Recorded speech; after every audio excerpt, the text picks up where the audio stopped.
Israel today is now launching a new aggression on the brotherly Lebanese people. The Lebanese people are now being subjected to a war of genocide. Committing a major crime by rigging wireless communication devices and exploding them simultaneously. We should all be alarmed by the escalation. The greatest crime of extermination and genocide since the one committed by Hitler in the Second World War is currently being carried out, bombing and murdering innocent people in Lebanon and Syria as they try to destabilize the Islamic Republic of Iran. Just as Hitler was stopped by an alliance of humanity, Netanyahu and his murder network must be stopped. I extend my brotherly thoughts to Lebanon and the Lebanese people. It shames us all that the suffering in Gaza continues to grow.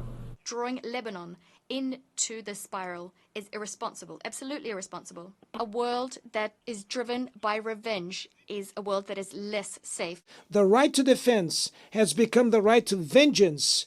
And call on Israel in particular to forego its obsession with the use of force. We demand that the Israeli authorities exercise utmost restraint. I now give the floor to United Nations Watch.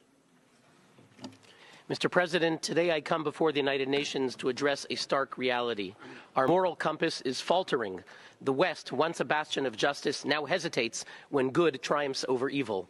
Nowhere is this clearer than in the response to Israel's recent actions against Hezbollah, a terror group that has wreaked havoc against civilians for decades. Ask the Syrians, they will tell you. Since October 8th, Hezbollah fired 9,000 missiles at the people of Israel, expelling 70,000 from their homes. Israel, a small nation of 9 million, has taken a stand against barbarism. Its young soldiers are on the front lines in a battle that once would have united Western coalitions. Yet today, much of the West fails to support Israel in its existential fight against groups like Hezbollah and Hamas, both backed by Tehran, which tramples its own people and races toward a nuclear bomb. No less alarming is the West's response. In Washington, we hear calls to avoid escalation, while in Europe, the UK's David Lammy just said climate change is a greater threat than terrorism. Incredibly, some have turned against Israel entirely, condemning its efforts to defend itself. Ladies and gentlemen, this is not a battle over land. It is a battle of civilization against tyranny.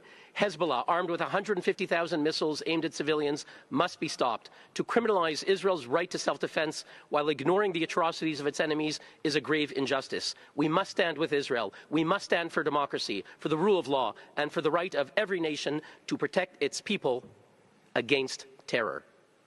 I thank you. I thank you.